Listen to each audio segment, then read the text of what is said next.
안녕하세요. 오늘 우리는 챗GPT와 같은 생성형 AI를 어떻게 효과적으로 활용할 수 있는지에 대해서 얘기해 보려고 합니다. 저는 인제대학교 김일환입니다. 오늘 학습 목표는 챗GPT와 다양한 생성형 AI를 효과적으로 사용할 수 있다 이고요. 주로 다양한 프롬프트 활용에 대해서 그 신뢰를 말씀드리도록 하겠습니다. 우선 퀴즈가 있는데요. 두 가지가 있습니다. 첫 번째는 다음 중 챗GPT를 활용한 예시로 적절하지 않은 것은 무엇일까요? 이메일 작성 시 격식을 갖추기 위한 문장 만들기 위해 사용한다. 또 특정 주제에 대한 자료를 검색하고 요약하고 한다. 날씨 확인한다. 창의적인 글쓰기 아이디어 얻는다가 있는데요. 네. 챗GPT 활용한 예시로 적절하지 않은 거. 어떨 때는 챗GPT를 사용하는 게 효과적이지만 어떨 때는 효과적이지 못한 부분들이 있어요. 생각해 보시기 바랍니다. 두 번째 질문은요. 다음 중 챗GPT 프롬프트 활용 방법으로 올바른 것은 중요하겠죠. 오늘 수업과 직접적으로 연관이 있습니다. 1번은 오늘의 주식시장 동향을 실시간으로 알려줘. 네, 이런 걸 챗GPT로 활용할 수 있을까요? 두 번째는 이 텍스트를 10대 청소년 말투로 바꿔줘. 네, 3번은 프로그램 소스 코드를 컴파일 해줘 그랬는데요. 요거는 약간 이제 개발자들 얘기이네요. 프로그램을 코드를 짜가지고 그 코드를 컴퓨터가 인식할 수 있는 언어로 바꾸는 걸 컴파일이라고 그러는데 그거를 챗GPT가 할 수 있을지 또 현재 위치에서 가장 가까운 커피숍을 찾아줘. 이렇게 위치 찾는 거 챗GPT가 할 수 있는지 한번 생각해 보시기 바랍니다. 자, 오늘 이제 본격적으로 프롬프트 활용인데요. 우선 프롬프트라는 것은 챗GPT와 같은 인공지능 모델에서 특정한 작업을 요청하기 위해 사용되는 입력 문자 또는 입력 문구 또 문장이 될 수도 있고 문장 여러 개로 구성될 수도 있습니다. 아무튼 쉽게 말한다면 프롬프트는 우리가 AI에게 무엇을 해야 할지 지시하는 명령 문구인데 그 명령에다가 어떤 맥락이라던가 그 다음에 역할, 페르소나를 주는 그런 일련의 어떤 구조가 있죠. 예를 들어서 재미있는 이야기를 들려줘 하면 챗GPT가 이제 재미있는 이야기를 들려주는데 이 재미있는 이야기를 들려줘 이렇게 프롬프트를 사용하는 것보다는 역할을 줘서 너는 뭐 아주 재미있게 이야기를 잘하는 우리나라 최고의 이야기꾼이야 이러면서 역할을 주고 그 다음에 대상은 누구야 어린아이 몇 살이야 이렇게 맥락을 주면 이 재미있게 이야기를 들려줘라고 하는 이 지시문에 네, 더 좀 적합한, 맥락에 적합하고 더, 좋은 프롬프트를 만드는, 그런 구성 요소들이 됩니다. 그런데 프롬프트는 챗GPT가 어떤 방식으로 응답할지를 결정하는 중요한 요소이기 때문에 응답이 마음에 들지 않을 때 특히나 이렇게 프롬프트 구성 요소가 빠져 있는가를 확인하고 더 좀 정확하고 그런 프롬프트 사용해야 되겠죠. 그런데 이제 프롬프트를 여기서 활용한다라는 거는 그런 기본적인 수준을 넘어서 어떻게 업무나 일상생활에 더 잘 AI를 활용할 수 있을지를 고민하는 거예요. 그래서 프롬프트를 다양한 방식으로 사용할 수 있는데요. 이제 여러분들이 프롬프트는 챗방에 한 개 정도 프롬프트를 사용한다라고 생각하실 수 있는데 프롬프트는 여러 가지 방법으로 사용할 수 있습니다. 예를 들어서 한 개, 금방처럼 한 개 사용할 수 있죠. 한 챗에 하나의 주제를 가지고 처음 프롬프트를 시작하고 그 시작할 때는 아까 말씀드린 그 세 가지 요소를 다 포함해서 프롬프트를 입력하면 좋습니다. 그랬을 때 그 답변이 여러분의 마음에 들지 않는다, 수준이 떨어진다 그러면 계속적인 추가 질문들 또 추가 요청 요구들을 하면서 프롬프트를 이제 주게 되죠. 그런데 그렇게 챗 하나만 사용할 수도 있고요. 두 개 이상의 챗을 사용하거나 또 두 개 이상의 모델을 사용할 수 있습니다. 여기서 모델이라고 그러면 챗GPT와 클로드, 또 리튼, 클로바 X 등의 이런 인공지능 모델을 사용한다는 의미입니다. 이런 방식으로 사용할 수 있는데 하나하나 보시겠습니다. 우선 가장 쉽게 할 수 있는 게 문체 변형입니다. 어떤 프롬프트를 이용해서 문장이 나왔을 때 그때 문장의 문체들을 변형하는 거예요. 대상에 맞추어서 또는 여러분들이 원하는 어떤 문체로 바꿀 수 있는데요. 예를 들면 10대 청소년 말투로 바꿔줘, 또는 일반인 대상으로 바꿔줘, 전문성 있는 말투로 바꿔줘, 이런 거 가능하고요. 문장의 격식을 높여줘, 이런 거 가능합니다. 또는 10대 청소년 말투로 바꿔줘, 그럼 이제 문장의 격식을 높여준 달라는 이 지시랑은 약간 좀 다르게 나타나겠죠. 재밌는 말투, 농담 섞어줘, 여러 가지 여러분들이 원하는 그런 문체가 있다면 지시를 내릴 수 있습니다. 제가 지금 여기서 보여드리고 있는 내용은 발표 마무리에 세종대왕과 맥북 사건 사례를 이용해서 농담을 넣어줘, 이렇게 요청을 했습니다. 그랬을 때 보시면 세종대왕과 맥북 사건을 보면 어텐션 집착 오류가 어떻게 일어나는지 명확히 볼 수 있습니다. AI가 세종대왕에게 맥북을 쥐어준 셈이죠. 여기서부터 이제 농담입니다. 하지만 여러분 상상해 보세요. 세종대왕이 실제로 맥북을 가졌다면 어땠을까요? 한글이 아닌 우리는 아마도 이모티콘을 언어로, 국어로 사용하고 있었을 것입니다. 이런 농담이에요. 하지만 진지하게 이것은 AI가 어떻게 역사적 사실과 허구 사이의 경계를 모호하게 만들어줄 수 있는지를 보여주는 좋은 예입니다. 이 뒷부분은 이제 농담에서 다시 돌아온 얘기이고, 여기 AI가 여기에서부터 여기까지 표시되어 있는 이모티콘이 있는 여기까지가 농담입니다. 이런 농담을 넣어줄 수 있습니다. 농담이 마음에 들지 않으면 여러분들은 농담을 다시 한번 다른 농담으로 만들어줘, 무엇을 예로 들면서 농담을 만들어줘 등 다양하게 사용할 수 있습니다. 또는 특히 이제 격식을 높여줘 이럴 때는 이메일 작성 시에 격식을 갖춘 문체가 필요할 때가 있어요. 구어보다 문어가 사실은 격식이 필요할 때가 많죠. 그럴 때 이 격식을 높여서 말해줘, 또는 격식을 높여서 작성해줘, 이런 지시문을 사용할 수가 있습니다. 또는 친구와의 채팅에서는 좀 더 편안한 말투가 필요할 수도 있겠죠. 네. 그 다음에 두 번째는 이해도 평가하기입니다. 챗GPT는 사용자가 제공한 정보를 제대로 이해했는지 확인할 수 있어요. 이럴 때 다음과 같은 프롬프트를 사용할 수 있습니다. 너는 이 상황에서 핵심 포인트가 뭐로 보이니? 네, 제대로 이해했는지를 물어보는 질문이에요. 내가 잘 이해했는지 궁금해. 또는 내 목적이 무엇인지 한 줄로 너가 정리해서 말해봐. 그리고 챗GPT가 내가 지금 무엇을 하고 있는지, 목적이 무엇인지를 명확하게 알아야 생성하는 내용에서도 그거에 적합한 내용을 생성하겠죠. 그래서 내 목적이 무엇인지 말해봐, 이렇게 했습니다. 너의 역할이 무엇인지 말해봐. 그런 그걸 통해서 챗GPT가 내가 하고자 하는 작업을 얼마나 이해했는지를 알아볼 수 있습니다. 제가 이렇게 복잡한 좀 질문을 일부러 줬어요. 얘가 제대로 이해하는지. 여러분은 일반적으로 이렇게 복잡한 프롬프트를 사용하기보다는 좀 나누어서 생성해낸 거와 상호작용을 해가면서 하는 게 좋습니다. 그렇지만 얘가 이해도를 평가하기 위해서, 실험하기 위해서 좀 복잡한 문장을 줬습니다.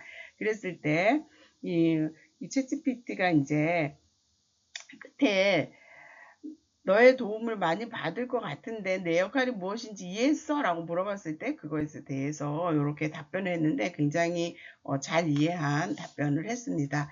이렇게 이해한 답변을 할 수도 있고, 또 어떨 때는 제가 생각한 기대한 것에 미치지 못하는 답변 무수히 많이 할 수 있습니다. 왜냐면 우리가 이 프롬프트에 대해서 정확하게 어떻게 생성형 AI가 내용을 생성해 내는지 그 프로세스는 블랙박스이거든요, 거의. 그래서 이 기대 수준에 못 미치는, 또는 훨씬 더 뛰어넘는 그런 내용이 생성될 수가 있는데, 이거를 통제하는 것은 사용자 개인입니다. 그래서 어떻게 통제하는지를 방법을 알아서 이 내용들을 통제해가면서 사용해야 이 내용에 대한 결국 책임은 사용자에게 있기 때문에 그렇습니다. 그 다음에 세 번째는 범위 한정인데요. 특정 관점이나 입장에서 답변을 제한할 수가 있어요. 예를 들어서 이런 프롬프트를 사용할 수가 있죠.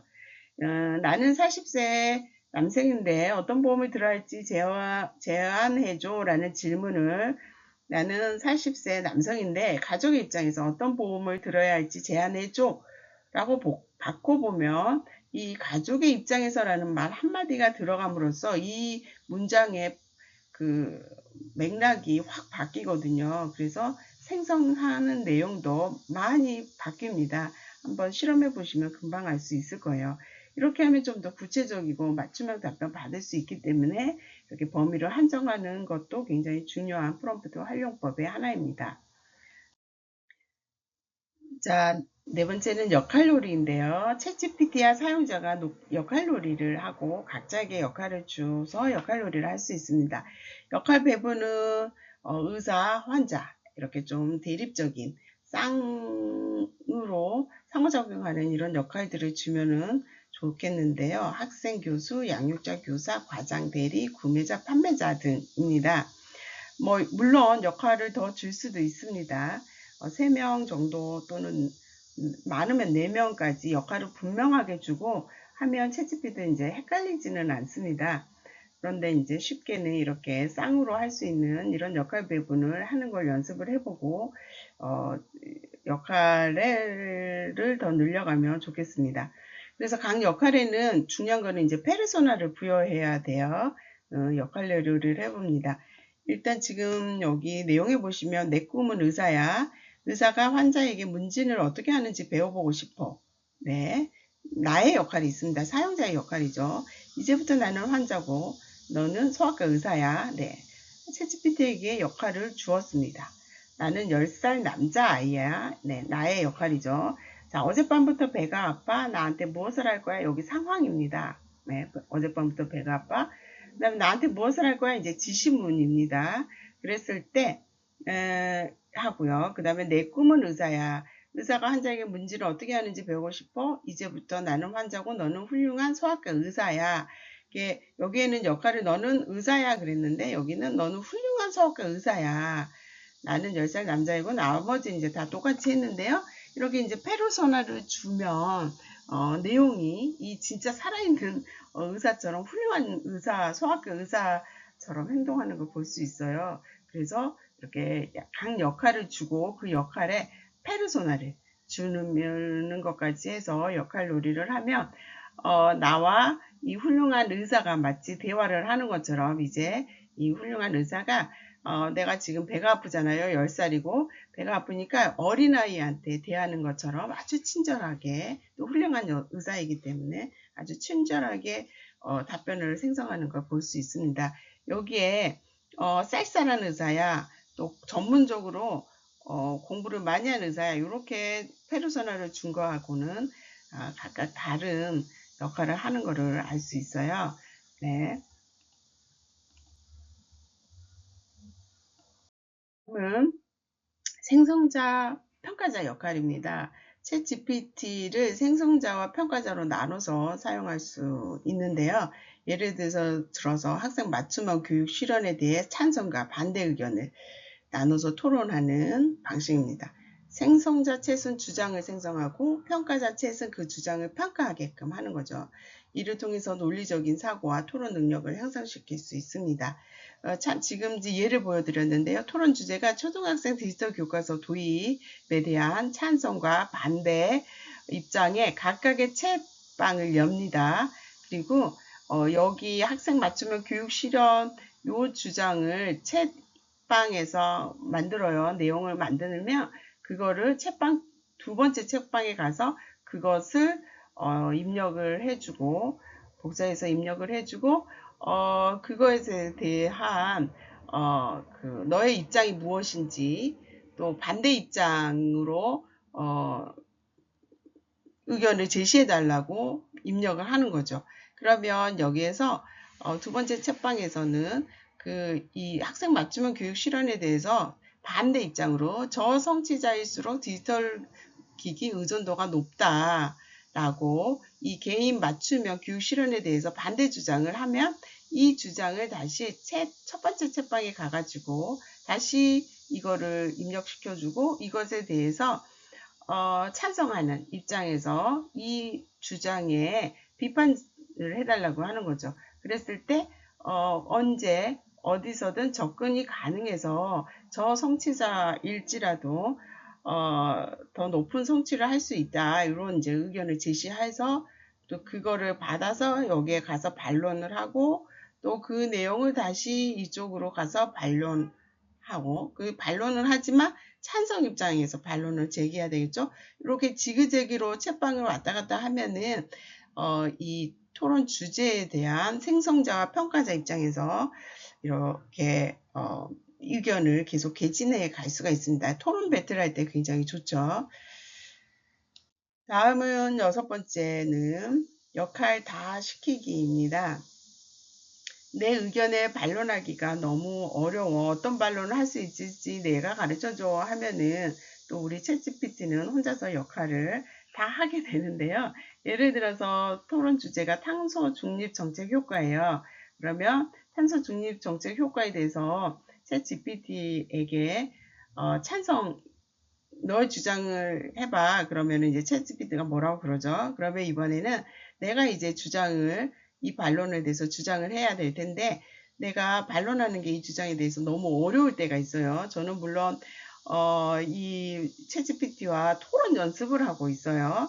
이런 상황인데, 이 반론이 너무 어려울 때는, 이게 너무 어려워. 너가 반론을 좀 해줘. 이에 대한 너의 반론은 뭐지? 그러면 이제 챗GPT가 내 입장까지 좀 설명을 해주는 거죠. 반론을 해주면서 나에게 나를 도와주는 거죠. 그러면 이거를 그래 그렇다. 너는 이 의견에 대해서 어떻게 생각해? 그리고 워낙에 챗 GPT의 입장으로 다시 탄소 중립에 대해서 반론을 제기해 보도록 합니다. 그런 다음에 이제 반론을 제기하면 또 내가 그것에 대해서 반론을 제기하는 입장인데, 그럼 내가 이제 이것에 대해서 반론을 제기할 수 있으면 물론 제기하면 됩니다. 그러면 그것을 입력을 하면 다시 챗GPT가 내 입장에 대해서 이제 반론을 제기해라고 그러면 반론을 제기해 주면서 여기 이제 가면서 계속 반론하면서 정반합으로 토론이 이루어질 텐데, 어느 시점에서 좀 어렵다 싶으면 챗GPT에게 이 반론이 내한테 너무 어렵다. 너가 이거에 대한 반론을 한 3가지 정도로 해줘. 그러면 이제 챗GPT가 반론을 3가지 정도 제시해주고, 그 중에서 나 입장과 가장 유사한 거를 다듬어가지고 입력하고 챗GPT에게 이거에 대한 반론을 해달라고 그러면 계속해서 우리는 탄소 중립 정책 효과와 관련된 이렇게 토론을 통해서 우리의 사고력을 또는 토론 능력을 향상시킬 수 있습니다. 다음으로 7번째는 처벌은 이유와 함께라고 하는 제목으로 붙였는데요. 생성 내용에 불만족하면 이유를 분명히 가르쳐주고 처벌을 한다고 그러면 내용이 훨씬 더 업그레이드해서 나오는 경우를 많이 볼 수 있어요. 예를 들어서 아까 예시 중에 내 꿈은 의사야 그 예시가 있었죠. 의사가 환자에게 문진을 어떻게 하는지 배우고 싶어? 이렇게 했습니다. 불친절한 의사로 이제 페르소나를 줬어요. 그랬더니 뒤에는 다 똑같고 그랬더니 이제 불친절한 의사니까 굉장히 간단하고 또 아주 짧은 말로 문진을 시작을 합니다. 그런데 너무 간단하고 그래서 이렇게 제가 반론을 했죠. 교우 답변이 이거야 실망스러운데 이렇게 처벌을 했습니다. 내용으로 처벌을 하고 뭐라고 이유를 설명해 줬냐면 불친절하다고 전문성이 떨어지는 건 아니야 라고 이유를 설명해 줬어요. 그랬더니 이에는 챗GPT는 이제 간단하지만 그리고 불친절하고 뭐 친절함이 없습니다. 뭐 인사 같은 거 없어요. 바로 그냥 문진으로 간단한 문진으로부터 시작을 하는데 그런데 이제 여기 불친절한 의사가 단순히 그냥 몇 가지밖에 문진을 안 했다면 여기 이제 여러 가지 다양한 문진을 하고 전문성을 드러내는 이런 답변을 합니다. 이건 무슨 얘기냐면 이렇게 처벌을 하고 싶어요. 이건 아니지. 라고도 저는 많이 사용하는데 이건 아니야. 이 답변은 아니야. 라고 이런 처벌을 하고 그 다음에 거기서 아무 말도 안 하면 챗GPT는 좀 다른 답변을 해주지만 조금 더 좋은 답변을 한 번에 얻고 싶으면 이 뒤에 이유를 설명해주면 그 이유를 반영한 답변이 나옵니다. 그다음에 여덟 번째는 메타인지인데요. 챗GPT는 메타인지, 우리 보통 메타인지를 사용할 수 있어요. 메타인지는 인지, 우리가 무엇을 하고 있는지 또는 무슨 생각을 하고 있는지가 인지인데 그 인지에 대한 인지죠. 메타인지니까. 그래서 우리가 지금 현재 무엇을 하고 있는지, 무엇이 잘 안 되고 있는지 이런 것들을 스스로 아는 것이 메타인지인데 챗GPT도 이런 메타인지를 활용하는 것을 질문을 통해서 할 수 있습니다. 예를 들어서 내 질문과 네 반응 사이의 패턴을 분석해봐 라던가 우리 대화에 무슨 패턴이 있는 것 같아. 그걸 분석해봐. 또 너의 지금 답변하고 있는 입장 또는 관점이 뭐야. 또는 네가 지금 쭉 말을 했는데 키워드가 뭐니. 뭐 이런 등등의 예시를 통해서 지금 답변한 또는 생성한 내용에 대한 자체 분석을 해보라고 하는 것입니다. 그래서 실제로 제가 사용할 때는 이렇게 네가 위에서 내 프롬프트에 대해서 네가 대응을 했어요. 그런데 이 내가 대응하는 전략이 무엇이 있는지 궁금해.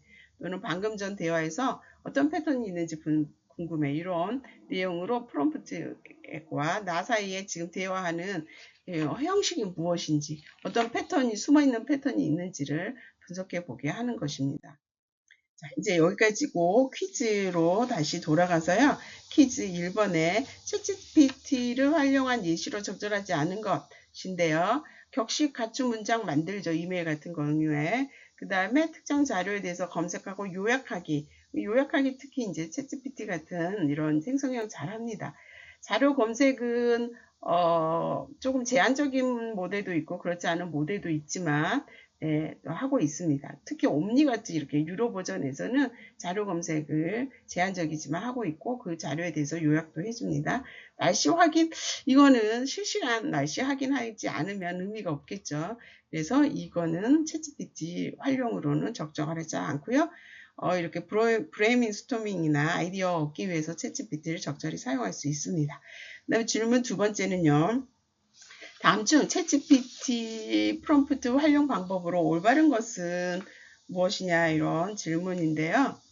오늘의 주식 상황을 알려줘. 동향을 알려줘. 이거 실시간으로 해야 되는데 챗GPT는 이미 학습한 내용이고 검색 엔진이 있는 경우에 모델이 있고 그렇지 않은 모델이 있기 때문에 이게 일반적인 상황이라고 말하기는 어렵죠.